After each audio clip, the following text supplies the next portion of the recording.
derrière. Allez Emilia, allez c'est bien Emilia, 24 ans seulement, la première victoire de sa carrière. Cet homme est un génie. Cet homme est un génie, c'est Mozart sur les skis. Oui, le 5 sur 5 pour Justine Breza, c'est la folie dans les tribunes. C'était un martin pêcheur, et bien là c'est un martin tireur. Un drôle d'oiseau qui s'envole avec une carabine dans le dos. Magnifique, époustouflant, champion du monde. Bonjour à toutes et à tous et bienvenue pour un nouveau numéro de Biathlon en live, votre podcast 100% biathlon.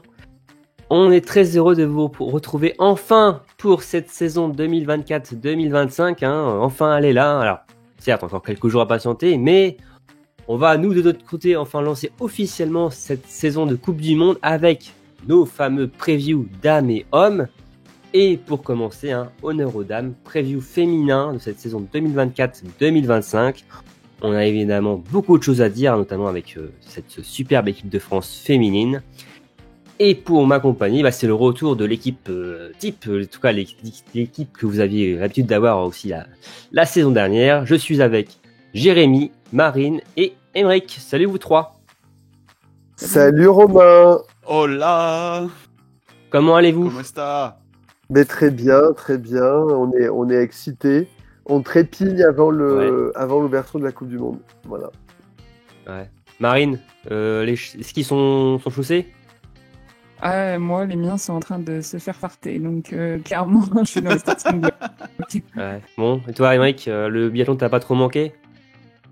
Bah si, là avec l'arrivée des mauvais jours, je me dis il y a quand même le beau temps qui va venir illuminer toute cette ambiance maussade de l'automne. Que c'est bien dit. Que c'est bien dit. J'ai hâte. Ouais, on a tous hâte et on est tous ravis de vous retrouver. Je suis aussi très ravi de vous retrouver tous les trois pour cette nouvelle saison. Nous aussi, Romain. Mais oui. Ravi de te revoir aussi. En tout cas, de te réentendre plutôt, parce que Oui, de te réentendre. qu'on ne se voit pas malheureusement, ça c'est terrible, mais en Faut tout pas cas, faut pas le dire aux auditeurs. ouais, on est ensemble en Nos fait. cas sont pâles. Voilà. Ça fait plaisir de trinquer ensemble. En tout cas. Exactement. Et on espère qu'on va trinquer tous ensemble durant toute cette saison de Coupe du Monde. Et donc, comme je le disais, on va débuter par la preview féminine, la Coupe du Monde dames 2024-2025. Alors, on va commencer par parler des Françaises, avec évidemment de beaux espoirs, avec 3 leaders. On va évidemment revenir sur Julia Simon, Lou Jean Monod et Justine Breza-Boucher. On n'oubliera pas également les autres. Qu'est-ce qu'on peut attendre des autres biathlètes françaises qui seront au nombre de 7 en début de saison. On parlera ensuite des autres athlètes étrangères, de la course au Gros Globe avec évidemment Lisa Vitozzi qui avait remporté le Gros Globe l'an dernier. Est-elle la grande favorite finalement pour doubler la mise? Je vais vous poser cette question. On parlera des Norvégiennes, des Suédoises et autres nations. Et enfin, alors nous aurons aussi une petite question d'actu aussi. Je pense que ça va aussi intéresser nos auditeurs. Et enfin, je le disais, les fameux pronostics. Et oui, on va quand même s'y mettre, même si c'est toujours un gros raté chaque saison.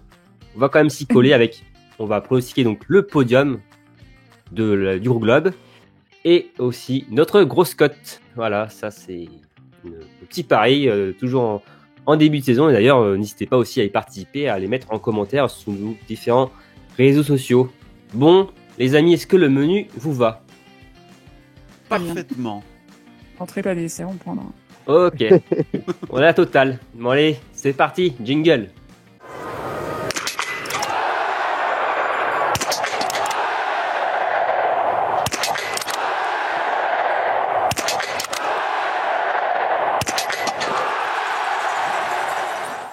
Et donc, comme promis pour commencer, on va parler de l'équipe de France féminine. Mais avant de se plonger totalement dans la prochaine saison, Émeric, est-ce que tu peux déjà nous rappeler le classement des Françaises sur la saison dernière, s'il te plaît? Oui, tout à fait. Donc, la saison dernière, on a eu les Françaises très très bien classées au général de cette Coupe du Monde 2023-2024. Avec Lou Jean Monod qui a terminé deuxième à 1068 points, donc pas bien loin devant Lisa Vitozzi, la grande vainqueur de l'hiver dernier. À la 4e place, on a Justine Breza avec 1025 points, donc c'était bien serré aussi. Juste derrière, 5e place, Julia Simon. Et un petit peu plus loin, on retrouve en 20e place Sophie Chauveau, 22e place, Gilon Guigona, 39e Jeanne Richard et 74e Océane Michaud. Merci, pour les membres de l'équipe de France A Mm. de cet hiver. exactement. Merci, Émeric, pour ces différents classements. Donc, tu l'as dit, hein, Émeric, hein, des superbes performances qui résument finalement un hiver exceptionnel, hein, des mondiaux historiques, 3 Françaises dans le top 5, 17 victoires au total, 38 podiums et bien plus encore, hein, on va pas tout dire parce qu'il y a tellement de performances exceptionnelles tout au long de l'hiver. Première question, est-ce que selon vous, les Françaises peuvent-elles faire aussi bien, voire même mieux cet hiver que ce qu'elles ont fait l'hiver dernier? Eh bah, aussi bien, ça va être déjà fort à faire. Mieux, ça va être très très dur. Moi, l'axe en fait d'amélioration sur lequel on pourrait se dire elles pourront faire encore mieux. Surtout, on verra, c'est à la fin de l'hiver quand il y en aura peut-être une qui soulèvera le gros globe de cristal. Ouais. Si elles arrivent à faire ça, là, on pourra dire que c'est mieux. Après, en termes de nombre de victoires, nombre de podiums, ça peut pas faire pencher dans la balance. Tu vois. Si t'as plus que une seule dans le top 5 ou deux dans le top 5, mais t'as le gros globe, t'as plus de victoires aux mondiaux, au niveau des podiums. On jugera là-dessus, mais en tout cas, elles ont le potentiel pour y arriver parce que pour moi, on a l'équipe la plus complète en termes, ouais, mais la plus homogène de l'ensemble du circuit de Coupe du Monde. Je pense qu'elles peuvent y arriver. Ça va être compliqué, mais elles peuvent y arriver, ouais. Même avis, Marine? Oui, mais après, là, c'est vrai que la marge de progression est beaucoup plus mince que. Elle est beaucoup plus mince que les mecs, j'allais dire. Mais pardon. On va pas parler d'eux aujourd'hui, mais elle est pas très grande, la marge de progression, parce qu'elle a déjà fait une saison extraordinaire. Alors, effectivement, ça va se jouer à des détails. Effectivement, notamment le gros globe dans la besace, avec un nombre de podiums similaire serait une meilleure saison, mais en tout cas, c'est possible de l'envisager parce que la colonne vertébrale est la même que l'année dernière. On a des bases très solides et on sait que voilà, on a quand même 3 biathlètes qui peuvent truster les premières places, plus de très bonnes autres biathlètes qui constituent l'équipe et qui peuvent également monter sur les podiums de manière plus ponctuelle. Donc voilà, faire aussi bien, ce serait super. Faire mieux, ce serait vraiment exceptionnel. Toi, Jérémy, t'es optimiste, en tout cas, de ce côté-là. Mais oui, je trouve qu'il y a pas vraiment de raison. Après, je comprends, la marge est faible, mais il n'y a pas tellement de raison qu'elles baissent de régime parce qu'elles sont toutes en progression, dans des âges encore où on peut progresser, elles sont pas en fin de carrière, nos meilleures biathlètes. Elles sont en plein milieu de carrière extraordinaire. Donc, l'intersaison semble s'être bien passée. Il y a toujours cette émulation. On a moins parlé de soucis extrasportifs, de trucs, ça semble quand même un peu derrière. Donc pour moi, je les vois bien faire au moins aussi bien. En tout cas, c'est mon vœu. En termes de progression, ouais, on vous avait parlé du gros globe de cristal, mais aussi peut-être d'autres cristals, des plus individuels, le globe du relais, justement, qui a été une déception l'an dernier, on s'en rappelle. Oui, c'est vrai. Bon, si on peut tout avoir, c'est vrai que c'est bien. Oui, après, là, tellement elles ont fait une saison exceptionnelle, on peut dire qu'on chipote un peu finalement pour se dire qu'est-ce qu'elles peuvent faire de mieux cet hiver. Mais Oui, on chipote, mais elles chipotent pas. Les compétitrices, elles ont toujours envie de plus, de mieux, donc on peut leur faire confiance pour se fixer des objectifs encore plus élevés. D'ailleurs, est-ce que vous avez une attente particulière pour cette saison? Bah, le gros globe, moi j'ai envie de dire. Ouais. Logiquement, avec comme on en parle depuis tout à l'heure, l'âge où elles sont dans leur carrière, surtout les leaders de l'équipe de France. L'âge où elles en sont, le gros globe de cristal, oui, pour eux, c'est vraiment la grosse attente de la saison. Et puis, ouais, non, Avec la force qu'elles ont, moi je pense que le gros globe et le petit globe du relais, ça serait vraiment couronner aussi une génération, parce qu'en fait elles sont 3, mais un peu plus. C'est une génération extraordinaire, comme on a les Norvégiens. Ben voilà, donc dans ce cas-là, il Et vaut c'est vrai mieux que tout prendre. quand Julia Simon l'avait remporté, c'était vraiment elle au-dessus du lot, on va dire, chez les Françaises. Oui, C'était vraiment voilà, une c'est leader. ça, ouais. Là, on est vraiment en mode un peu norvégien du côté des Françaises. Tout à fait. C'est un Cerbère, l'équipe de France, avec nos 3 têtes. Voilà. Oui. Pendant 7 ans.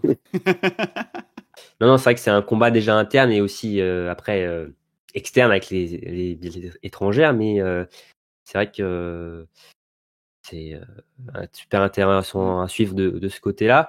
Donc gros globe pour toi, Aymeric, pour vous deux aussi, comme attente, Marine et Jérémy. Oui, après, moi forcément, je suis très curieuse de la saison de Justine, c'est un grand suspense, mais aussi parce Ouais. que Bah t'attends quoi, ouais, justement, voilà, parce qu'on t'en rigole un peu parce que voilà, mais t'attends quoi finalement de Justine cet hiver? ben, en fait, je trouve qu'elle a fait déjà un retour assez canon, alors que elle a fait juste une prépa, on va dire, normale, mais elle a repris, enfin, même si elle a jamais vraiment arrêté. Mais quand je compare aux autres cas de, de maternité qu'on a connus dans l'équipe, parce qu'on en a déjà d'autres exemples, donc avec Anaïs Chevalier-Boucher et puis Marie Dorin, la saison qui suivait était, en tout cas pour Marie, ça s'est vraiment vérifié. Il y a eu ces beaux mondiaux à Contiolati et la saison où elle a joué le Gros Globe, qu'elle n'a pas gagné, mais où elle l'a joué et où elle a été au top de sa forme, c'était la saison suivante de son retour de maternité. Donc, je suis curieuse de ce qu'elle peut faire avec une saison dans les pattes en tant que mère et une prépa en plus. En tout cas, vu les résultats de ce week-end à Bessan, il semble qu'elle soit en forme sur les skis et ça, c'est quand même une de ses forces. Mais on a vu aussi qu'elle pouvait faire des choses très très intéressantes en tir la saison dernière. Donc voilà, curieuse de voir comment elle a capitalisé sur déjà une saison aussi faste. Avec des mondiaux à Lenzerheide, là où elle avait remporté les 3 courses l'hiver dernier, Exactement. donc ça va être intéressant à suivre de ce côté-là. Et par contre, vous m'avez pas cité le relais féminin des mondiaux comme attente. C'est bizarre cette année, Ah oui. ça change des autres années. Oui, parce que les autres années, on l'attendait parce qu'on l'avait pas encore eu. Et là, on l'a déjà eu. Donc finalement, oui, on l'attend, mais Peut-être que ça le sera l'année prochaine pour le relais olympique, par contre. Ah oui, ça change tout. oui, oui. Ouais, ça on veut bien. Alors, je crois qu'on le veut tous de ce côté-là, mais c'est vrai que ça sera une attente après le relais des mondiaux, cette confirmation olympique dans plus d'un an, mais bon, il y a encore quelques mois à attendre de ce côté-là. Bien, alors, on a commencé quand même à parler des 3 Françaises, donc Lou Jean Monod, Julia Simon et Justine Weza-Boucher. Donc Lou Jean Monod, numéro 2 mondial l'hiver dernier, donc première Française qui a terminé l'hiver en bouée de canon. Julia Simon, vainqueur du général en 2023 et reine des derniers mondiaux de Nové Mesto. Et Justine Weza-Boucher, comme tu l'as dit, Marine, qui a signé un retour gagnant l'hiver dernier. Finalement, ouais, dans cette lutte à 3 déjà interne, à qui vous voyez l'avantage cette saison? Je peux me permettre de Vas-y. me lancer en premier. J'enchaîne en fait parce que Marine en parlait, enfin vous en parliez juste avant de Justine. Pour moi, l'avantage va être à Justine. Parce que la saison dernière, comme tu l'as très bien dit, Marine, c'était pas fait une vraie réelle coupure pendant sa maternité. Mais ça lui a permis de reprendre ses marques qu'elle avait sur le circuit depuis quelques années. Et je pense vraiment que cette saison, peut-être pour Justine, la grande saison de sa carrière, celle où elle va réussir à aller chercher le gros globe de cristal. Parce qu'on l'a vu l'hiver dernier, notamment à Lenzerheide, comme on le disait, elle a réussi à rester régulière sur plusieurs courses d'affilée. Et en s'améliorant encore un petit peu plus dans ce domaine de régularité, je pense vraiment, sincèrement, qu'elle peut réussir cet hiver à passer ce step et aller chercher une régularité plus complète sur l'ensemble d'un hiver pour aller décrocher enfin ce gros globe de cristal qu'elle mérite avec tout le potentiel qu'on lui connaît, quoi. Ouais, en effet. Et par contre, toi, Marine, alors, t'as pas mis, justement, je crois pas que ça soit Justine pour toi. Oui, alors en fait, je la mets pas. J'ai très envie de la mettre, mais des fois, c'est pour ne pas lui porter T'as pas envie de la poisse. jinx. Mais Je tiens à préciser aussi que la saison dernière, elle a quand même été, et ça, il y en a beaucoup qui le disent pour Lou, mais qui le précisent pas vraiment pour Justine, c'est que Justine a été malade. Donc, certes, elle a couru, donc elle a quand même engrangé des points sur une seule course, parce que l'individuel, je sais plus si elle avait fini dans les points. Et aussi, elle a eu des gros problèmes de sommeil euh, sur la fin de saison avec le décalage horaire qui fait qu'elle a fini un peu sur les rotules. Donc, elle n'a pas tout le temps été à 100% de sa forme. Donc, voilà, après, ça fait partie du jeu, etc. Mais c'est vrai que, comme on dit pour Lou, qu'elle n'a pas pu courir les courses euh, je ne sais plus quel week-end d'ailleurs, Lane the Ride. Inside. Ah, Lane the Ride. Deuxième Donc, week-end, ouais, effectivement, elle a marqué 0 points. Mais voilà, elle n'a pas été la seule à être impactée par la maladie. Lisa également, en début de saison, n'était pas au top de sa forme. Donc voilà, après, on n'est jamais à l'abri de rien, mais comme quoi, elle aurait peut-être pu faire encore mieux, mais elle a fait déjà un retour voilà, sur les chapeaux de roue et puis son triplé à Lane the Ride. Il y a très peu de biathlètes qui l'ont fait et c'est que des filles qui ont gagné le Gros Globe. Donc voilà, je pense que ça, comment, ça veut bien dire ce que ça veut dire. Après, moi, j'ai mis Lou. Je suis les bookmakers, comme on dit. Parce que sa cote, c'est la meilleure française. Non, je rigole, je les suis pas, mais c'est la plus régulière. T'as misé combien, Marine? Non, moi, je parie pas d'argent. J'ai pas envie de tomber dans la. Tu de partages tomber. au moins après si tu gagnes, hein, j'espère. Hein. Oui, ben, je vous donnerai une obole symbolique. D'accord.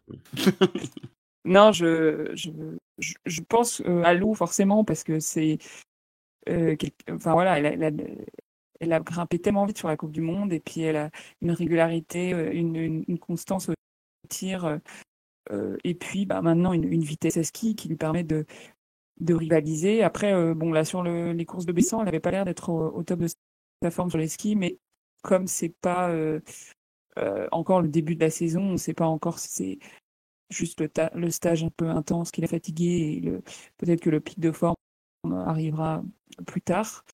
Donc voilà, Lou, mais bien sûr le cœur dit Justine, mais elle a raison dit Lou. Toi, Jérémy, t'es d'accord avec finalement Marine?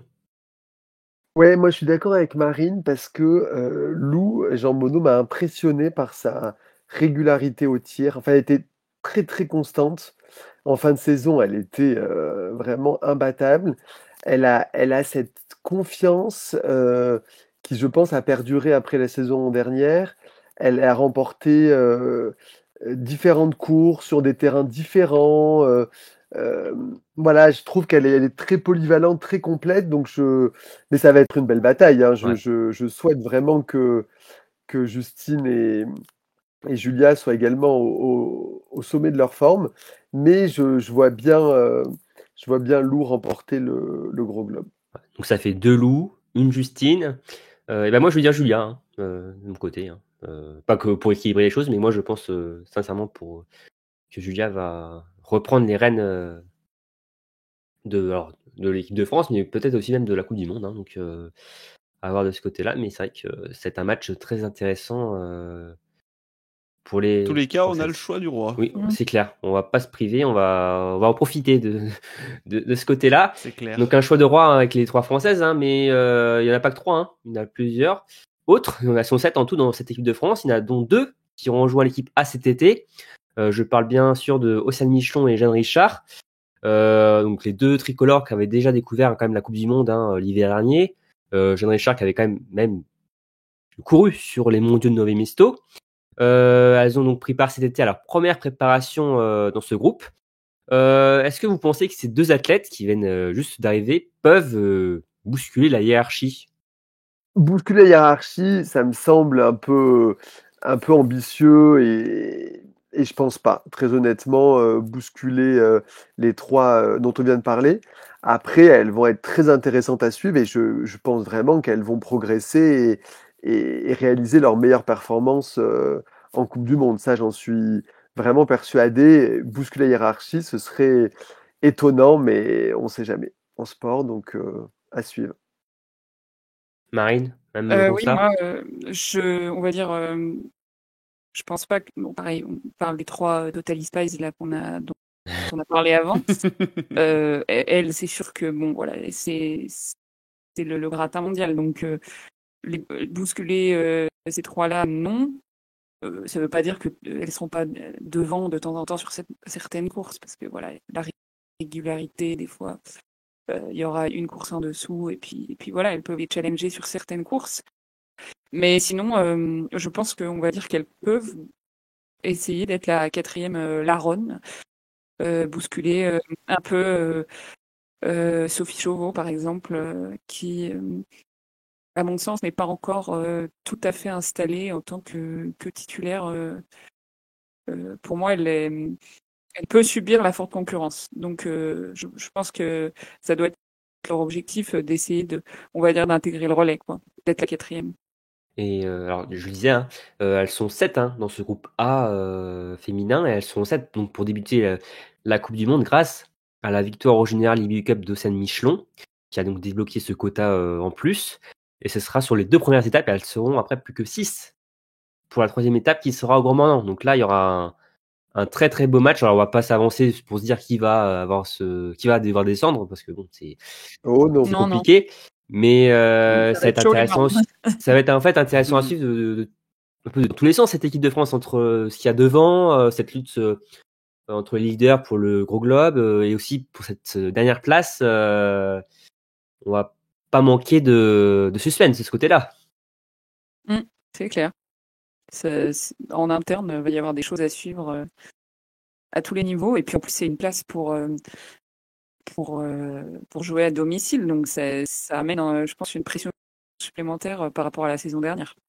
Et on va clairement vivre ce que vivent les Norvégiens côté hommes, hein, à savoir devoir faire des choix difficiles durant un hiver, ne pas mettre des athlètes en Coupe du Monde alors qu'ils ont clairement le niveau. Mais bon, après, voilà. Ça fait partie du jeu de la Coupe du Monde, du biathlon, hein, avec ses quotas. Donc, mais c'est vrai que ça va être très triste pour l'athlète qui ne sera pas sélectionné pour le Grand Mornan, parce que forcément, c'est leur objectif de début de saison. Hein. D'ailleurs, n'hésitez pas à écouter notre dernier épisode avec Océane Michon. Hein. J'ai discuté avec elle pendant une bonne heure, et forcément, elle nous disait qu'elle était focus sur le Grand Beau comme premier gros objectif de l'hiver. Et en tout cas, ça va être une belle bataille interne aussi de ce côté-là. Vous avez parlé de Sophie Chauveau, en tout cas Marine, tu as parlé de Sophie tout à l'heure. Sophie, qui c'est souvent celle qui était quatrième relayeuse, hein, avec Lou Jean Monod, Justine Brézaboucher et Julia Simon, hein, forcément très installée dans ce relais. Est-ce que pour vous, la Bernardine, c'est encore la quatrième force, justement, de bleu de cette saison, que ce soit même en relais ou à titre individuel, finalement? Pour moi, non. Non, parce que, comme tu disais, elle a connu quelques difficultés par le passé, les saisons précédentes, les quelques relais auxquels elle a pris part. Et avec les jeunes qui arrivent à pousser derrière, on a déjà vu en plus, toi et moi qui avons beaucoup suivi par le passé les relais chez les jeunes, jeunes et juniors sur les championnats du monde, jeunes juniors sur les championnats d'Europe. On sait qu'on a des très bons éléments avec Jeanne et Océane. Et Jeanne, je vois bien. qui a fait son premier relais à RuPoling l'an dernier, en janvier dernier, pardon, un super relais. Hein. Ouais. Mais Jeanne, elle Donc, est très sûre aussi.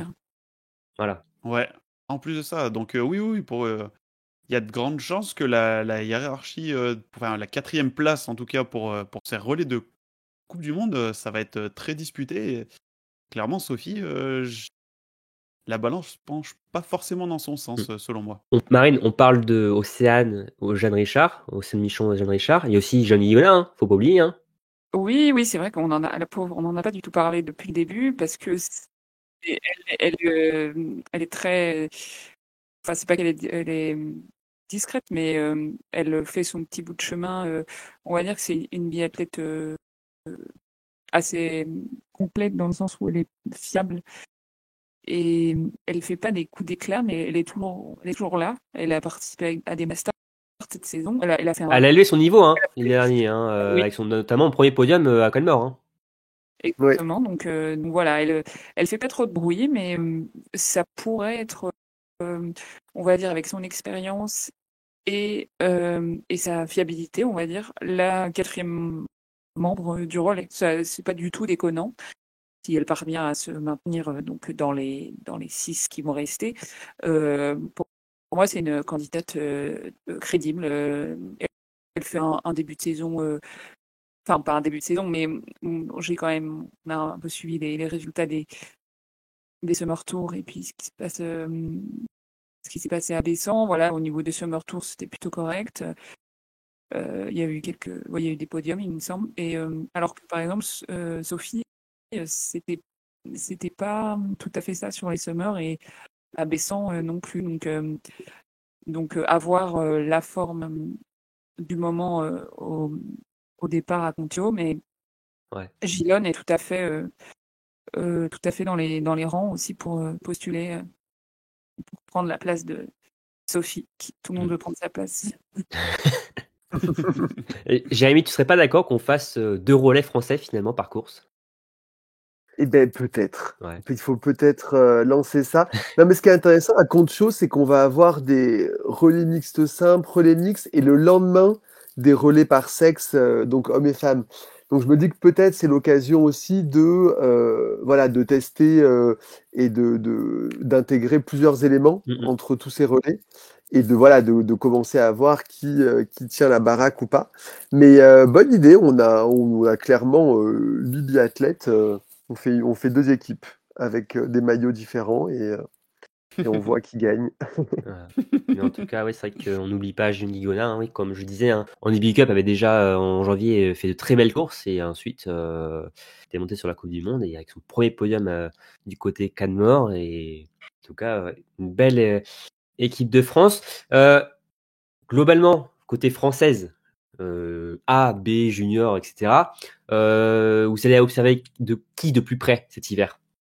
Et ben moi, comme vous le savez, ça sera plus tourné vers la jeune génération. J'aime bien suivre cette jeune génération là qui est pleine de potentiel. Donc faire un choix entre toutes, j'arrive pas trop à me décider. Puis ouais, bah on va garder un œil sur Justine du coup vu qu'elle est selon moi la favorite pour le général. Mais la jeunesse, toute la D'ailleurs, jeunesse. jeunesse, on va peut-être avoir, alors c'est pas encore officiel quand on fait cet épisode, mais Voldia Galmas Paulin, hein, peut-être sur les Big Cup en ce début de saison, 19 ans, qui a aussi plein de potentiel et d'avenir, donc c'est intéressant à suivre, hein, mais c'est vrai qu'on a une belle jeunesse tricolore et présent ou futur, on a ce qu'il faut du côté de l'équipe de France féminine.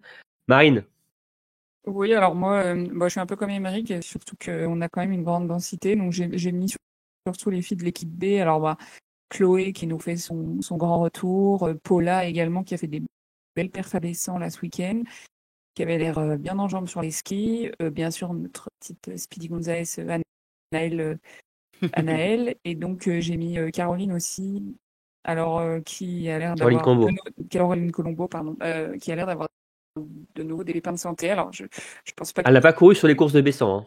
oui, elle a pas couru, donc je sais pas, j'espère qu'on la verra quand même à un moment donné dans la saison, parce que c'est vrai que la pauvre, elle enchaîne quand même les galères et elle a un sacré tempérament, Caroline. Elle s'accroche toujours, elle a subi des blessures, des trucs vraiment pas drôles et elle est encore là, donc voilà, on va suivre parce qu'il y a une telle densité qu'on ne sait pas, voilà, ça peut toujours briguer des places en Coupe du Monde au fil de la saison parce qu'il y en a une qui en met forme au-dessus ou quoi. Donc on verra bien et l'équipe B sera à l'affût de la moindre méforme côté Coupe du Monde.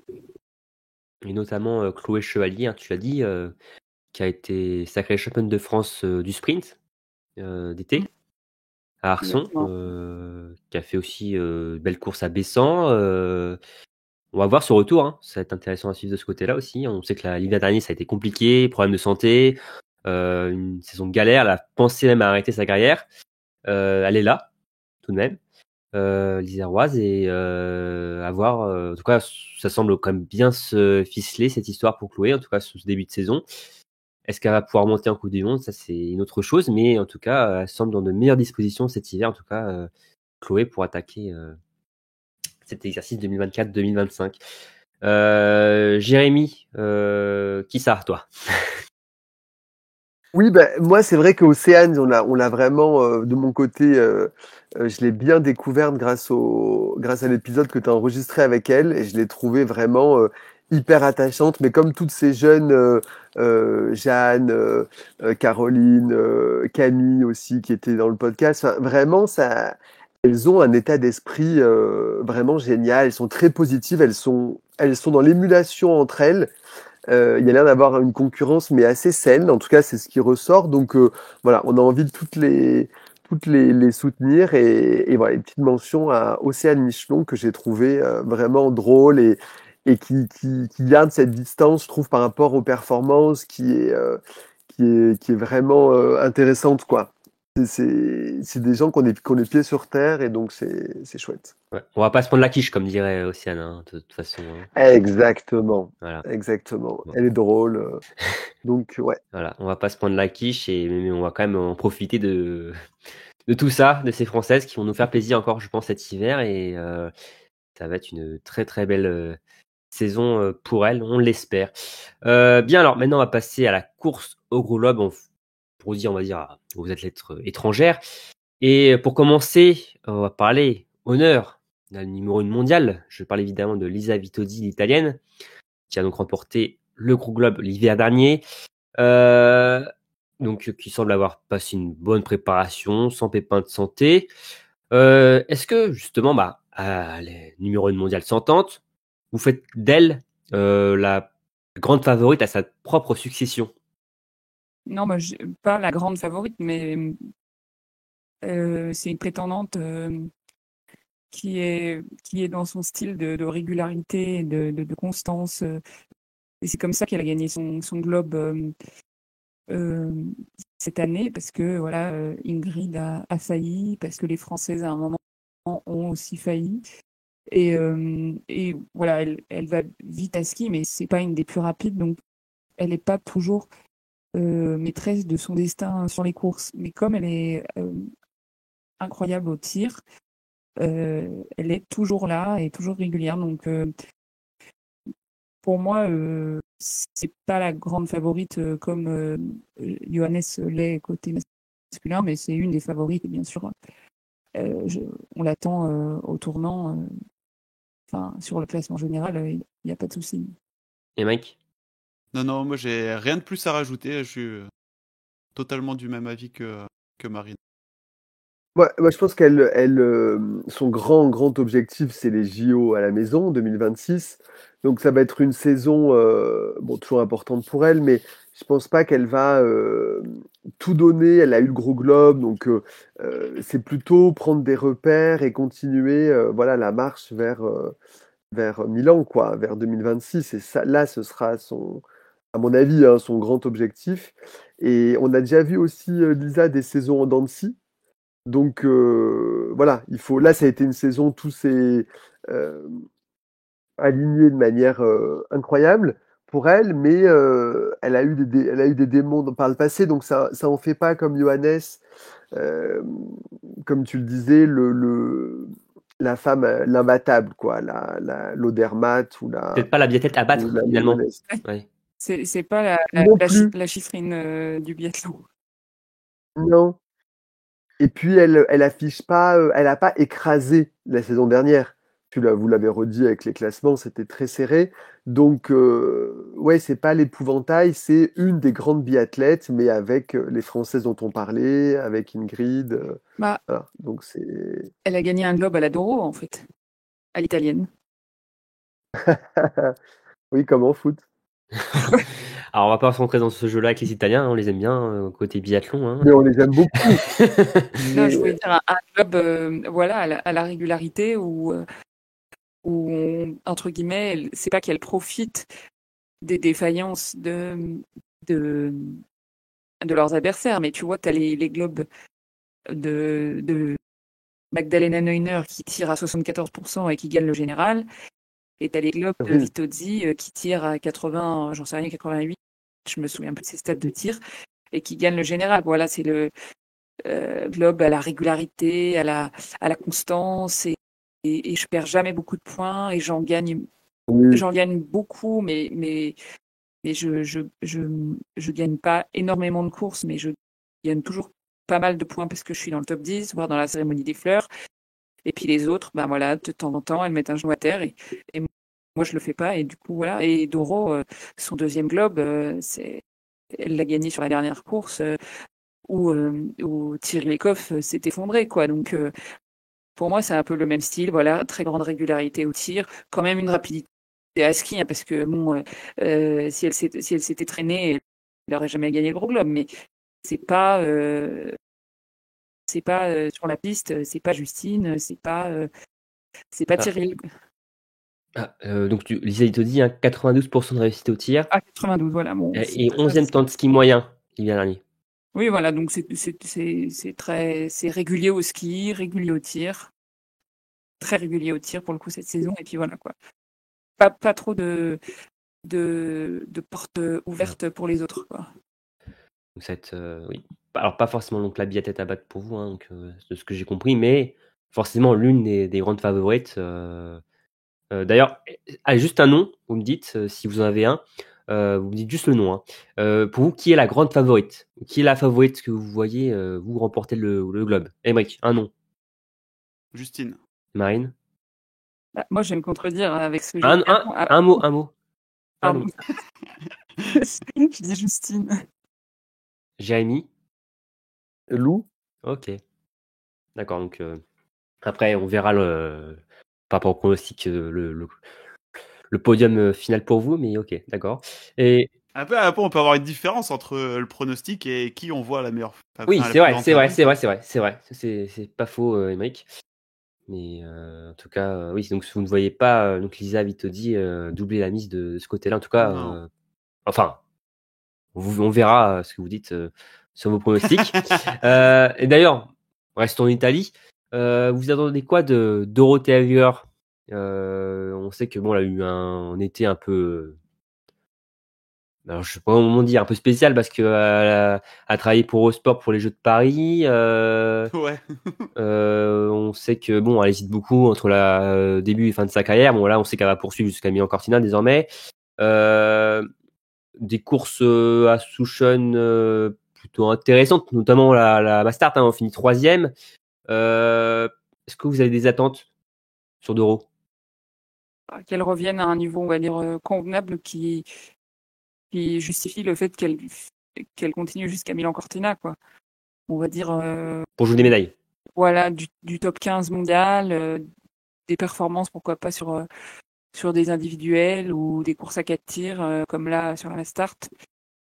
Donc voilà, qu'elle revienne à un niveau, c'est sûr qu'elle peut plus aller aussi vite en ski qu'avant. Voilà, elle commence à être pas âgée, hein, mais sur le circuit, c'est quand même une des plus anciennes. Donc voilà, qu'elle revienne à un niveau qui justifie que sa Son carrière statut. continue. Oui. Bon, maintenant, on va finir avec l'Italie. On va passer à un pays qu'on aime bien chez nous. C'est la Norvège. Avec évidemment Ingrid Tandrevold, donc qui est la leader de cette équipe depuis les départs de Thierry Lecoff et Mart Holzboe-Rosseland. On sait que la Norvégienne a joué le gros globe quasiment jusqu'au bout. Elle a porté le dossard jaune une longue partie de l'hiver. Elle avait connu des mondiaux compliqués. Elle a finalement perdu le dossard jaune à la suite de l'avant-dernière course. La Scandinave a connu aussi une préparation assez compliquée ces derniers mois, avec plusieurs blessures. Mais Ouais. à Souchon, elle s'est quand même rassurée. 2 victoires sur le sprint et la Masters. Elle semble déjà plutôt en forme. Est-ce que vous la pensez capable de jouer encore le gros globe cet hiver? Ben non, moi je la vois pas encore gagner le. Pas Alors, parce pas qu'elle en a gagner, pas les mais jouer. capacités. En tout cas, être dans le coup. Ouais. Voilà, le jouer, non, je le vois pas en fait, non, parce que même si elle revient en forme, donc comme tu le disais là sur la dernière course de Souchon, bah il y a les Françaises en fait.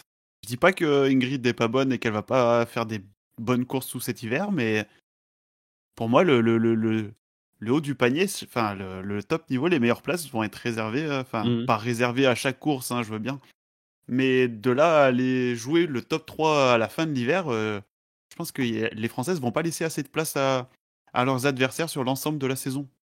Donc c'est pas que je doute de ses capacités, mais la porte ne s'ouvrira pas pour elle, je pense. C'est surtout ça. C'était une parenthèse en fait. L'an dernier, c'était un peu exceptionnel finalement ce qu'elle a vécu, de fait de jouer devant quasiment tout au long de la saison et que ça se reproduira pas ou pas. Enfin, Bah, je pense pas que c'était exceptionnel et qu'elle ait joué d'un coup de chance parce qu'elle est quand même très très bonne. Elle arrive à faire des belles performances. Mais l'année dernière, pour moi, c'était un peu l'année 1 du comment dire de ce gros groupe d'équipes de France. On a eu Julia donc il y a 2 saisons. L'année dernière, on a commencé à voir cette grosse émulsion de toute émulation. l'équipe, enfin surtout des 3 émulation, ouais, des 3 grosses têtes de l'équipe de France. Et là, je pense qu'on arrive dans une saison où ça va vraiment être et je l'espère aussi, hein, une grosse domination française, à l'image des Norvégiens chez les hommes. Marine et Jamie, je crois que vous partagez le même avis un peu, Kémeric. Oui, oui. Ce sera bien sûr qu'elle sera à la bagarre, parce que ça reste Ingrid Tendrevold. Et une grande partie de la saison, elle a été très constante, notamment sur les sprints. Elle est vachement régulière sur les sprints, les courses à 2 tirs. Un peu en délicatesse sur les debout, mais pour moi, elle devrait viser les mondiaux. Ce serait un bel objectif, parce que c'est un peu Une revanche, un peu. là où elle s'est effondrée. Et puis, pour moi, elle n'a jamais vraiment brillé sur des grands événements. En tout cas, elle a déjà eu des médailles mondiales, mais on va dire viser plusieurs médailles, des titres, des choses comme ça. Je pense que ça pourrait être un bel objectif. Et puis, on dit des fois que c'est en ne visant pas le gros globe qu'on arrive à l'atteindre. Donc, on ne sait jamais. On verra de ce côté-là. Jamie, alors, tu es plutôt d'accord avec Marine et donc Aymeric, mais d'ailleurs, tu penses que même Tendrevold peut se faire piquer la vedette même au sein de l'équipe? Ben oui, moi j'ai l'impression que ça pousse quand même du côté des autres Norvégiennes. Il y a Arne Attends, dis-moi pas que tu Kleiv, parles de Caroline Knoten quand même. mais je pense un petit peu à elle. Non, je pense à tout le reste de l'équipe. Elle a pas elle a pas une avance ou une suprématie si grande dans l'équipe, donc je la vois bien être plutôt talonnée par ses compatriotes et on peut avoir des surprises, je pense, sur la hiérarchie norvégienne. Tu pensais à Juni Arne Kleiv, non, plutôt, aussi? Oui, oui, je pensais à elle. Mais même Kirkeide aussi. Non, en tout cas, je vois pas une suprématie si grande pour Tendrevold au sein de l'équipe, donc faut aussi qu'elle se méfie de ses compatriotes. C'est vrai que c'est une équipe norvégienne qui reste quand même en construction, en reconstruction, depuis les départs de Sierlekoff et Martelsboro-Sørensen. On peut dire quand même qu'Ingrid Tendrevold a bien repris les rênes, finalement, l'hiver dernier, même si c'est pas allé jusqu'au bout, jusqu'au gros globe, mais elle a quand même assumé ce statut de leader, hormis les mondiaux, évidemment, mais qui, bon, on avait quand même beaucoup de doutes dès le début de saison. Elle les a en partie effacés, mais c'est vrai que c'est une équipe qui reste en reconstruction et il y a quand même pas mal de jeunesse dans cette équipe et on verra de. Ouais. Et puis surtout, on recommence une saison souvent comme on a fini la précédente. Ça s'est vérifié souvent. Donc moi, je lui souhaite pas, hein. Mais elle est quand même pas dans une tendance très positive parce que ça a quand même été un gros craquage sur la fin, hein, on s'en souvient. Ouais. Ça a été donc il faut retrouver de la confiance pendant l'été qui, comme on l'a dit, n'a pas été si évident. Donc voilà. Moi, je pense que ça peut être compliqué pour elle. On en a parlé, hein, mais peut-être qu'elle était peut-être pas aussi prête que ça quand même pour jouer le gros lot de cristal dès l'hiver dernier et que là, bon, là, elle a peut-être pu digérer et finalement, peut-être qu'elle sera peut-être finalement mieux armée et qu'elle va tous vous contredire et elle va remporter ce gros lot Et de bah, cristal. chiche. Chiche, voilà. Chiche, Ingrid. Alors maintenant, c'est fait pour la Suède. Pour la Norvège, pardon, justement. On va passer chez les voisins suédois. Alors, je sais pas si on peut dire, est-ce que c'est le sujet qui fâche parce que, bon, les sœurs Røberg, on en parle beaucoup, comme ces dernières années. Et finalement, plus les années passent, plus elles reculent dans la hiérarchie. C'est même désormais le cas de Elvira Røberg, hein, qui a terminé seulement 7e l'hiver dernier. Anne Røberg, 12e. Moi, j'ai envie de vous poser finalement la question, est-ce que vous les attendez pour jouer le gros globe cet hiver, pour jouer un classement général? Non. Non, Marine? Non, bah après, Elvira, Elvira, elle est de 99 ou 97, je ne sais plus. Enfin, elle est plus jeune en tout cas. Euh, Bah non, elle jouait encore le Dossard bleu l'année dernière. Donc bon, Elle on a va dire 25 ans. qu'elle commence à arriver dans la phase où on est censé être au mieux dans la carrière, où l'apprentissage commence à être terminé. Donc je me dis, bon, Elvira, c'est encore possible d'être un peu surpris, mais les Suédoises, c'est vrai que plus ça va, plus elles sont illisibles. Et du coup, je sais même plus trop quoi en penser. Donc bon, je vais dire que Elvira, j'en attends toujours quelque chose. Mais Anna, je sais plus trop quoi en dire. Elle, Dépité, là, Marine. ouais, non, mais c'est pas que je suis dépitée, mais je les trouve. Enfin, Bah, j'arrive pas décevant, à me finalement. positionner. Oui, décevante, mais vraiment, j'arrive pas à me positionner en mode. Mais bon, chaque saison amenant son lot de surprises, on ne sait jamais. Voilà, ça reste quand même des bonnes biathlètes qui sont capables de gagner des courses. Et ça se trouve, elles ont fait une prépa du feu de Dieu et on va les retrouver à la lutte avec les Françaises, quoi. Bon. Mm. Toi, Emmerich aussi, t'es comme Marine? Ouais, pas loin d'être dépité, ouais, un peu pour Anna quand même, parce que depuis le temps qu'on attend qu'elle perfe vraiment, qu'elle concrétise en fait toutes les attentes qu'il y avait autour d'elle, en fait, bah ouais, on finit par perdre espoir dans ses chances d'aller en lutter pour quelque chose de très très grand dans la point d'orgue d'une carrière, quoi. Donc, ouais, je suis pas loin d'être dépité, ouais, Mhm. c'est le cas de le dire. Toi, Jérémy, tu veux quand même être un peu plus optimiste pour Elvira? Bah, oui, elle reste quand même dangereuse, je pense. Si tout s'aligne pour elle, si elle a pas de pépins de santé, et cetera, je pense qu'elle peut quand même, rivaliser avec beaucoup, notamment, sur les skis. Anna, c'est plus compliqué, je pense. Elle peut nous faire encore de beaucoup d'éclats, même, des médailles aux mondiaux, mais, sur l'ensemble d'une saison, c'est vrai que je la vois plus rivaliser avec, celle dont on parlait, tout à l'heure. Mais Elvira, elle reste dangereuse quand même et peut-être que elle va nous surprendre l'année où on n'attend plus, parce que c'est souvent ça. Au moment où on n'attend plus, bah, elle va nous claquer des grosses perfs. Donc, Mm. je continue quand même à la surveiller du coin de l'œil, tu vois. Ouais. Et pour revenir à Anna, c'est vrai que ça va pas fort en ce moment, hein. Déjà, elle était malade sur les courses de pré-saison du d'Idre. Elle a pas pu Ouais. courir.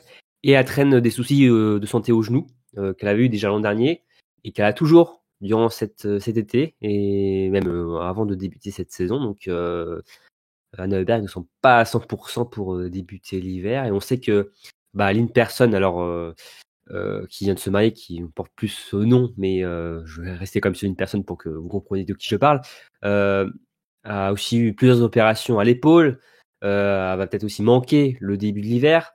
C'est vrai que c'est un peu le flou dans cette équipe suédoise qu'on a souvent aussi vanté comme ce collectif Marine hein, ces dernières années, qui semblait être l'équipe forte aussi derrière la Norvège.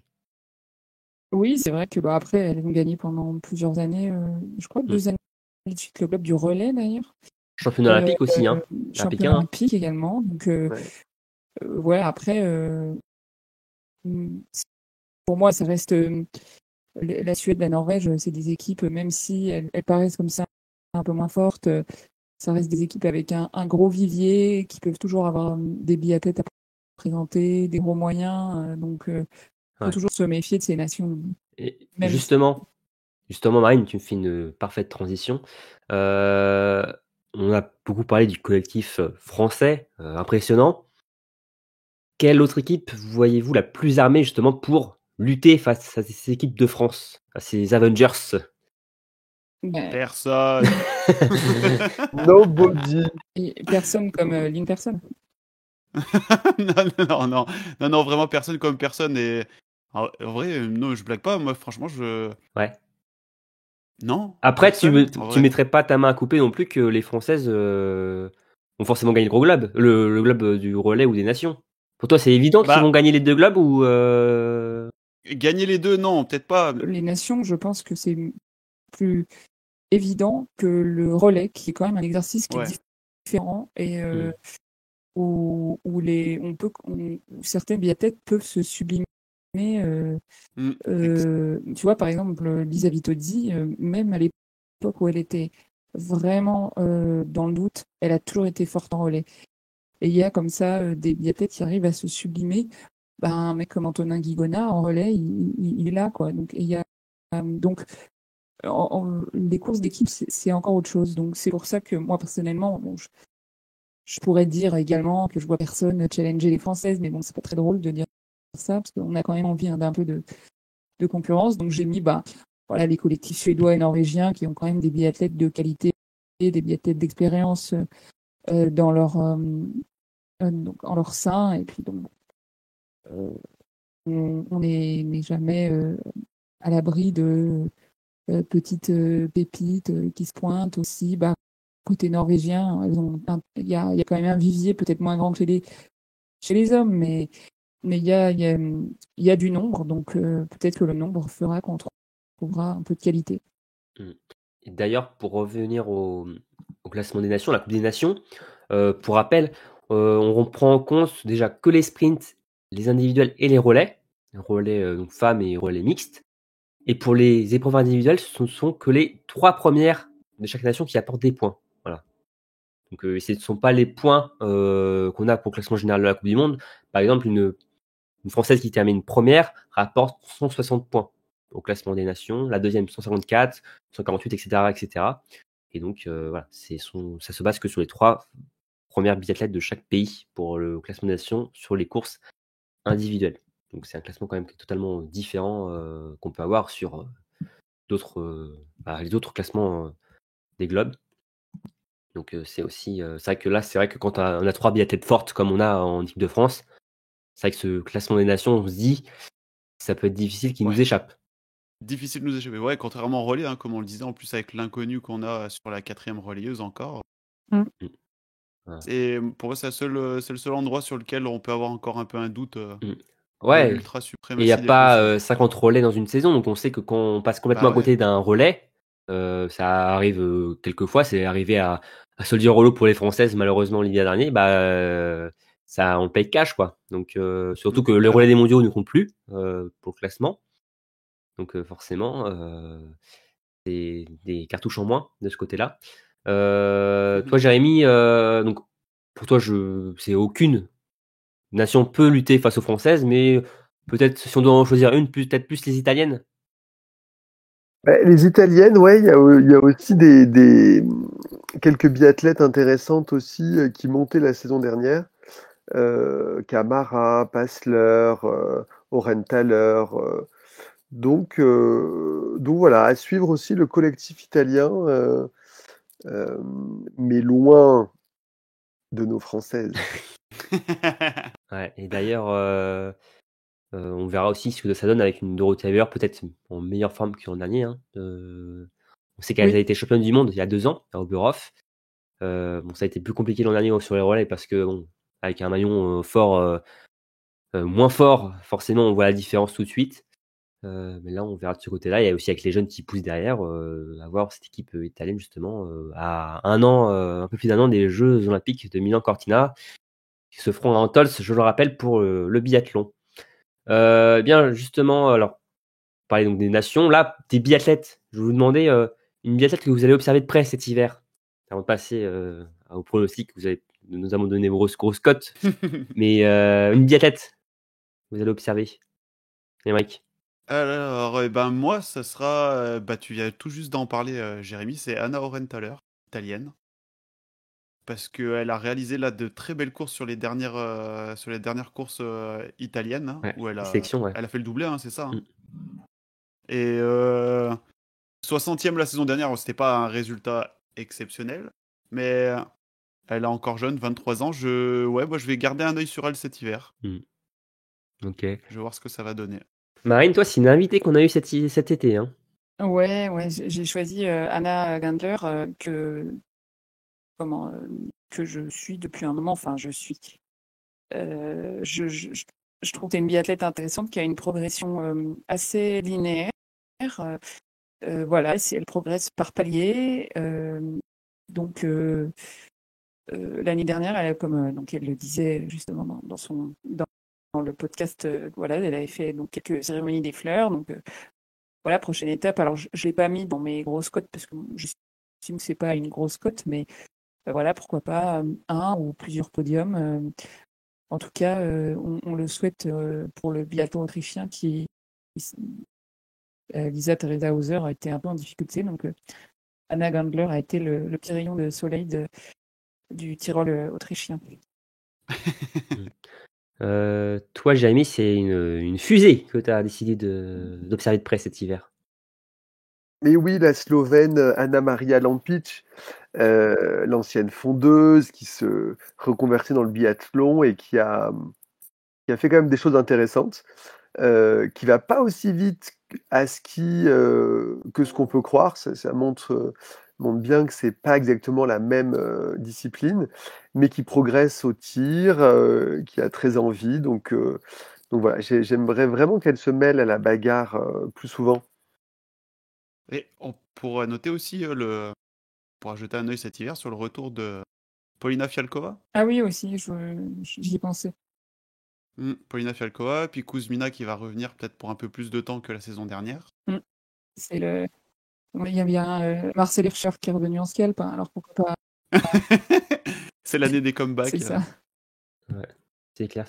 Et Kuzmina, qui a fini 4e du sprint de Souchen. Donc, on va voir aussi comment ça se boutique tout ça pour En Pologne la Slovaque. aussi. La Pologne. J'ai oublié son nom, dites-moi, elle est une Polonaise qui devait revenir cette saison C'était aussi. non, Oznis. Oui, Monika Oznic, Stariga, Voilà, c'est ça. s'est mariée. C'est vrai. Attention, on va voir si elle revient au niveau où elle était, parce que quand elle avait quitté le circuit Coupe du Monde, elle se démerdait bien. Oui. C'est vrai qu'on l'a un peu Elle perdu allait de vue chercher là. des top 10. Maintenant, on va passer, donc je l'avais promis, à une question d'actualité. Alors, une question d'actualité qui a fait quand même beaucoup de débats ces dernières semaines. Il y a eu beaucoup de réactions, notamment des athlètes. Ils n'ont pas mâché leurs mots. Je parle évidemment du changement du système du départ qu'a opéré l'IBU pour cette saison. Des Concharty, donc les 15 premiers mondiaux et mondiales devront obligatoirement s'élancer entre les dossards 46 et 75. Et donc, les meilleurs ne pourront plus profiter du premier groupe. Alors, ils n'étaient pas obligés de partir dans ce premier groupe, mais ils y allaient parce que les conditions de neige étaient souvent les meilleures. Alors, c'est officiellement en phase de test sur les 3 premiers week-ends de Coupe du Monde. Et après, l'IBU verra si oui ou non on renouvelle ce nouveau système. Mais on semble que l'IBU n'a pas forcément écouté la demande générale des athlètes qui avaient signé je sais pas si c'est une pétition, mais en tout cas une lettre à l'IBU pour dire qu'il était contre ce nouveau système. L'IBU n'a pas forcément donc écouté et quand même mis en place ce changement. Est-ce que vous êtes pour ou contre ce nouveau système de départ pour cette saison? Totalement contre pour moi. Ça fausserait trop les performances des athlètes, des biathlètes les plus intéressants, les plus forts, même si c'est au détriment de parfois de comme ils veulent le jouer dessus. Ouais, la télé, du coup, c'est mieux de les mettre au milieu pour étaler un peu plus, pour gagner de l'audimat. Ouais, ok, d'accord. Te faire gagner un peu d'audimat, tu vas gagner peut-être un peu plus tu vas pouvoir un peu mieux vendre ton produit et tout. Mais bon, c'est quand même des professionnels, ils sont là pour performer. S'ils se retrouvent à être dans des conditions qui sont pas terribles juste parce que tu as voulu faire plus de téléspectateurs, franchement, je trouve ça pas très fair-play pour eux. Et puis, vu comme il y en a quand même une bonne majorité, j'ai l'impression qu'ils sont contre cette chose-là, je vous mets ma main à couper que ça tiendra pas plus que les 3 premières étapes. À mon avis, on en reparle d'ici, du coup, 2 mois, 1 mois et demi, 2 mois. À mon avis, ça sera entériné, terminé. Ils auront mis ça dans les archives. Tu parlais de dire que on mettrait des athlètes, les athlètes les meilleurs mondiaux, dans des moins bonnes conditions. On dit quoi alors ceux qui sont toujours dans des mauvaises conditions depuis le début de leur carrière finalement, ceux qui sont moins bien classés? Johannes Beu, quand il arrivait en Coupe du Monde, il n'avait pas forcément les premiers choix, les meilleurs choix pour choisir son groupe de départ. Il a bien commencé en étant, ou même pas forcément Johannes, n'importe quel biathlète. Tu commences en étant un petit biathlète, fais ta place, tu réussis à faire des bonnes courses dans des conditions un peu plus difficiles, puis tu grimpes dans la hiérarchie, et au fur et à mesure, tu deviens parmi les meilleurs, et là, après, tu as le choix de te lancer d'où tu veux. Là, bah, voilà quoi. Enfin, je trouve ça pas fair en fait pour tout le monde. C'est pas forcément l'esprit Pour les sportif. meilleurs quoi. Euh, Ouais, non. L'esprit de mériter son premier groupe de départ, parce qu'on va pas se mentir, avec 95% du temps, le premier groupe de départ, c'est là où tu as les meilleures conditions de course, sauf conditions météorologiques complètement catastrophiques en début de course. Et bah, ça enlèverait le mérite des meilleurs de Coupe du Monde et qui se retrouveraient lésés. Tout ça pour de l'audimat. Après, donc la première étape, ce sera à Concharty. Je suis pas sûr qu'on verra les effets sur cette première étape, hein, parce que bon, on aura des conditions quand même Ça aurait été très marrant froides. qu'on ait le Grand Bornand en première étape. Là, ça aurait été. Oui. Ça aurait bien C'est fait vrai que rigoler. là, par contre, on verra peut-être plus la différence, justement, des groupes de départ. Marine, qu'est-ce que tu en penses de ce changement? Moi, je pense que on n'est pas forcément les mieux placés pour s'exprimer parce que c'est sûr que ça concerne directement les athlètes qui, eux, ont leur ressenti de la chose. Moi, l'intérêt du suspense, j'avoue que personnellement, je fais partie de ceux qui regardent les courses de bout en bout, donc je suis pas, je me sens pas trop concernée. J'estime qu'il y a toujours du suspense, même si c'est pas forcément pour le podium, mais bon. L'année dernière, on a bien eu Button qui a fait podium en partant en 97e ou je sais plus quoi. Donc bon, si c'est juste pour le suspense, c'est pas ouf comme décision. J'attends de voir si ça va vraiment changer les choses sur. Je pense qu'il y a des pistes où ça changera rien parce que ça bouge pas trop et des pistes où ça aura peut-être un impact. Donc voilà, si les biathlètes en veulent vraiment pas, j'espère que l'IBU saura les écouter et puis on verra bien. Mais pour moi, j'estime que je suis pas bien placé pour en parler. Je préfère leur faire confiance. Et info complémentaire, hein, quand les conditions seront jugées difficiles, là, par contre, les premiers mondiaux devront partir dans le premier groupe. Voilà, donc devront avoir les conditions les plus extrêmes finalement, et donc les autres auront finalement devront passer après. Après, ça peut pas dire forcément qu'ils auront des meilleures conditions finalement après, hein, mais en tout cas, on veut vraiment passer le message. Vous êtes les meilleurs mondiaux, bah vous avez les conditions les plus difficiles. Finalement, on va vous mettre, vous aurez la neige la plus sale finalement. C'est peut-être que le message envoyé est peut-être pas forcément le bon de ce côté-là. Après, c'est vrai que pour le suspense et tout, mais bon après, enfin on parle d'audience, mais on décale les meilleurs athlètes mondiaux à la fin, mais qui dit que les gens vont regarder le début finalement des courses? Bah, exactement. Oui. C'est ce à quoi je pensais, c'est que finalement, ça peut juste décaler le moment où les gens vont vraiment se concentrer sur ceux qui peuvent gagner la course. Donc, on va peut-être laisser le début faire autre chose et après aller voir ça. Euh, Moi, je pense que ça peut niveler un tout petit peu à la marge les performances, mais en fait, tu plutôt sur les skis, sur la préparation, sur les grosses équipes qui ont plus de moyens. C'est là-dessus que se jouent aussi les grandes différences. C'est pas tellement sur le moment de on s'élance dans la course, sauf cas exceptionnel. Mais finalement, s'ils voulaient faire un vrai travail d'égalité des chances, puisque c'est ça le message, il faudrait donner plus de moyens aux petites nations pour qu'elles puissent se constituer des équipes de farteurs, d'entraîneurs, etc., qui sont plus performantes. C'est vrai que bon, on peut être pour ou contre. C'est vrai que moi, on verra hein, forcément hein, les retours, notamment des athlètes. Même si, comme j'ai dit, on semble pas que l'IBU semble écouter franchement les athlètes sur ce sujet-là. Mais c'est vrai que moi, de base, j'ai pas forcément aimé le message envoyé par l'IBU. En tout cas, Il faut respecter les athlètes quand même, hein, et ceux qui gagnent, finalement, ils on sont. semble que les athlètes passent après tout, finalement. C'est ça Ouais. qui semble dommage, en fait. C'est ça le Ouais, c'est eux qui prennent, voilà, et puis c'est pour eux qu'on regarde et en fait, les gens continuent à regarder même quand Johannes gagne 10 fois d'affilée, hein. Parce que justement, non mais ça veut pas dire que d'avoir chaque course un vainqueur différent, parce qu'on fait tout pour que, les meilleurs gagnent pas à chaque fois, soit gage de bonne audimat et d'intérêt pour le biathlon.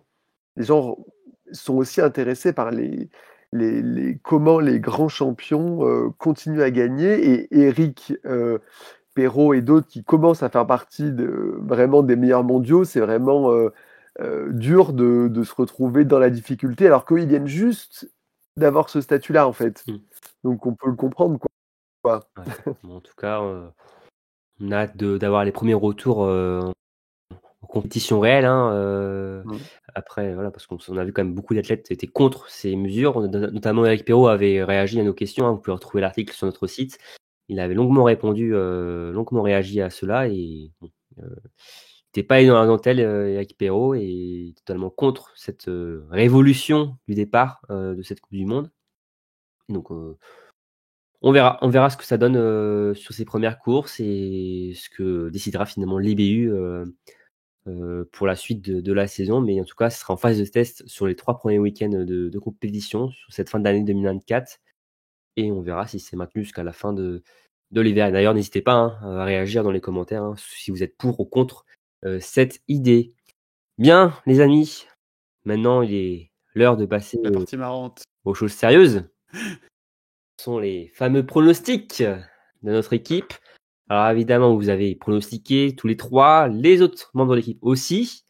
Vous voulez devenir riche, Voilà, c'est le moment d'écouter. Ouais, exactement. Écoutez bien nos pronostics si vous voulez devenir millionnaire et quitter votre travail. Mais alors, donc pour ça, il faut donc écouter notre pronostic. Donc on va commencer par le podium du gros globe de cristal. Jérémy, quel est ton trio de tête? Lou, parce que je suis quand même un peu cohérent avec ce que j'ai dit avant, Julia et Lisa. Ok. Julia Simon, donc Elisa Vitozzi, pour préciser. Oui. Ok. Marine. Moi, j'ai mis Lou, Lisa et Justine. Donc, la différence avec Jérémy, c'est Julia à la place donc de Justine dans ce trio de tête. Très bien. Et Emeric? Eh ben moi, j'ai Justine, Ouais. comme j'ai déjà dit tout à l'heure, Lou et Julia. Ah, donc très franchouillard. Ouais. Oui. Après, moi je signe tout de suite, Emeric, mais Ah bah carrément. ce serait très très beau à voir, mais c'est vrai que c'est osé. Ça pourrait même être une grosse cote, je pense. Ah bah, abuse pas quand même. Ah bah d'avoir un trio français en 1, 2, 3. Ah oui, pardon. Oui, Ça. pour moi c'est une. Non, je parlais pas de Justine. Voilà, après, pardon. Moi, j'ai retenu que ça. Chacun juge selon ses envies, et selon ses voilà. Mais 3 Françaises de 3 premières places, ce serait quand même très On très signe tout beau de suite. à voir. Voilà. Alors pour les autres membres de l'équipe, Cassandre a pronostiqué Lou Jean Monod devant Lisa Vitozzi et Justine Breza-Boucher. Aurélie a pronostiqué Justine Breza-Boucher devant Ingrid Tendrevold et Lou Jean Monod. Et Mila, alors Mila qui est nouvelle dans l'équipe, que vous allez retrouver sur la preview homme, qui a pronostiqué Lou Jean Monod, Lisa Vitozzi et Elvira Heuberg. Voilà, donc Mila, un peu de changement par rapport à nous. Ça fait tourner un peu. Voilà, c'est bien. Heureusement que Mila est là, nous rejoint, parce que sinon c'était un peu... ça changeait pas beaucoup. Un peu redondant. Voilà, un peu redondant. Alors et moi, de mon côté, je suis un peu comme vous finalement. J'ai pronostiqué Julia Simon. Alors ça, je suis le seul à l'avoir fait d'ailleurs. Lisa Vitozzi 2e et Lou Jean Monod 3e. Donc les 3 Françaises finalement pronostiquées premières. On a 4 Lou, 2 Justine, 1 Julia. Voilà. Donc n'hésitez pas à nous dire dans les commentaires vos podiums. N'hésitez pas à dire à qui de nous 7 vous êtes le plus raccord, et si vous n'êtes pas du tout, ou si vous voyez une autre athlète, n'hésitez pas à donner votre top 3. Donc voilà pour le podium du gros globe. Et maintenant, la grosse cote. Ça, c'est toujours intéressant, je trouve. Ah, c'est là qu'on rigole. C'est là qu'on rigole le plus. D'ailleurs, Emeric, est-ce qu'on va rigoler avec ta grosse cote? C'est quoi, toi? À grosse cote, je suis allé taper dans le lourd. J'ai mis Doro top 10 au général. Là. Dorothée Haver, top 10 du classement général de la Coupe du Monde. Est-ce qu'on accepte Marine et Oui, on accepte. Jérémy? Oh oui, parce que là, ça va, à mon avis, c'est du compliqué. C'est du costaud. C'est vrai que C'est C'est vrai que le top 10, ouais. on le dessine pas forcément pour Dorothée Haviger en ce début de saison. Donc 40e, je crois, elle avait fait l'hiver dernier. voilà. Donc, Après, elle avait fait que 7 courses. ouais. Donc forcément une saison un peu raccourcie donc pour Doro aussi. Donc, mais Ouais. c'est vrai que oui, c'est vrai que le top 10, ça peut être une belle, un beau classement déjà Une pour belle perf. Dorothée Haviger. Exactement. Jérémy. Alors moi, c'est Anna Gandler qui était, je la vois top 10 du général, donc vraiment grosse progression puisqu'elle était plutôt 19e la saison dernière. Donc je la vois dans le top 10 et c'est Bullseye aussi Ouais. quand même. C'est vrai que ça paraît cohérent, ça peut pas être cohérent, mais Anna Gandler qui est en progression, qui a pas vécu un été facile, il me semble, qui a eu quelques soucis de santé, mais c'est vrai que l'an dernier, Ouais. c'était quand même une belle révélation sur la Coupe du Monde. Donc ça peut être tout à fait possible. Marine, Et moi, j'ai mis premier podium pour la petite pépite allemande Céline Grossian. c'est une agression. C'est vrai qu'on n'a pas beaucoup parlé des Allemands d'ailleurs sur cet épisode. Donc c'est vrai que c'est le cas d'en parler un peu. Et Céline Grossian, oui, qui est jeune allemande, qui est un peu alors comment dire, la chef de file de cette nouvelle génération allemande, Marine. Oui, c'est ça. C'est un peu, elle est assez précoce. Un peu, on va pas la comparer tout de suite à Damayer, mais voilà, elle est très précoce. Et on suivra après aussi Julia Steinheimer. Hein. Et Julia Klink.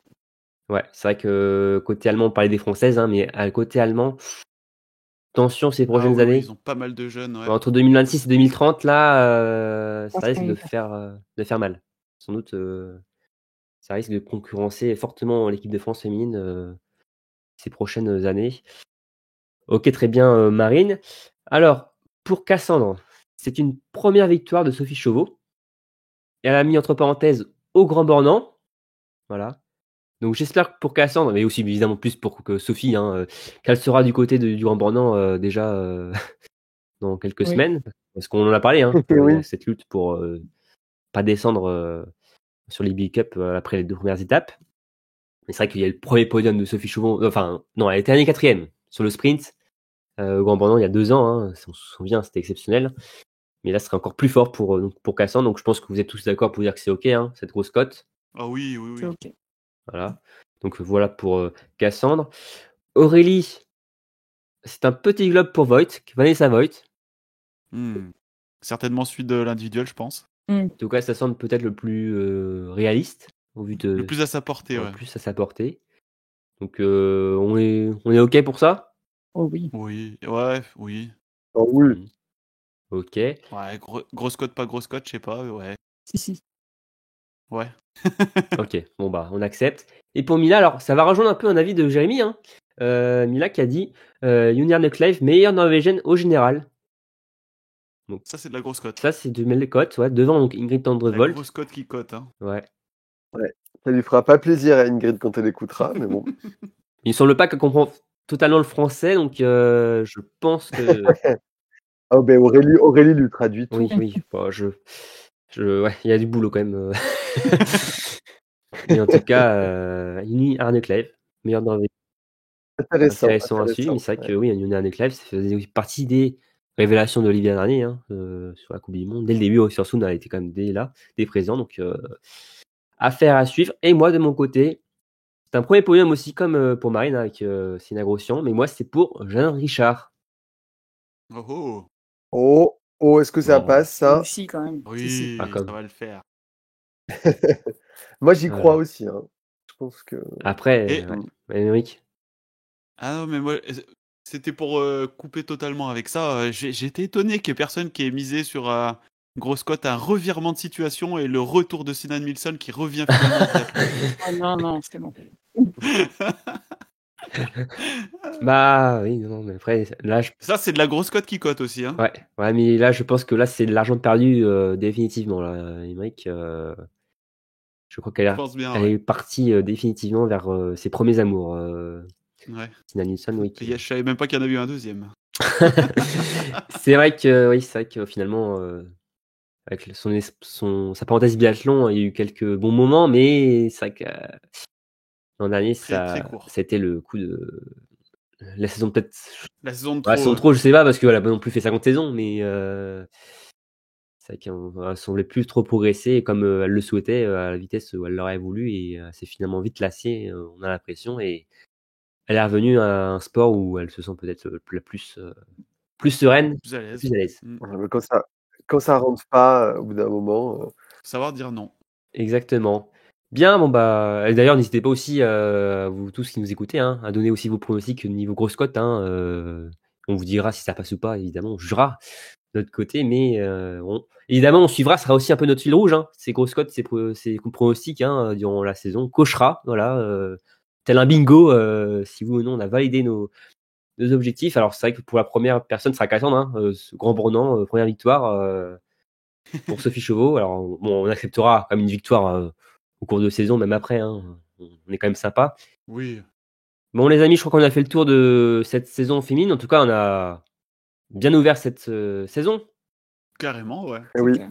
On a déjà très très hâte d'être du côté de Conchalarty, mais on va patienter encore un peu parce que, comme je le disais, il y a encore un épisode à tourner, celui des hommes, maillot masculin, qui est aussi très intéressant avec forcément les Norvégiens, les Français, on va en entendre beaucoup aussi évidemment, plus que l'hiver dernier. Mais en tout cas, c'était un plaisir déjà de vous retrouver tous les trois. Bah oui, carrément. Plaisir. Bah oui. Et d'ailleurs, pour le preview homme, il y aura un gros turnover puisqu'on retrouvera donc Aurélie, Cassandre et Mila. Donc ça sera voilà 3 nouvelles. Ah, on a eu 3 hommes pour la preview fab et là vous aurez 3 femmes pour les preview hommes. Voilà, c'est ça. C'est la mixité du biathlon. Voilà. N'hésitez Voilà. pas à C'est noter beau, ça. la meilleure équipe. Et, on a hâte d'être à la réunification déjà d'ici quelques jours. Bien, merci à vous tous les trois encore.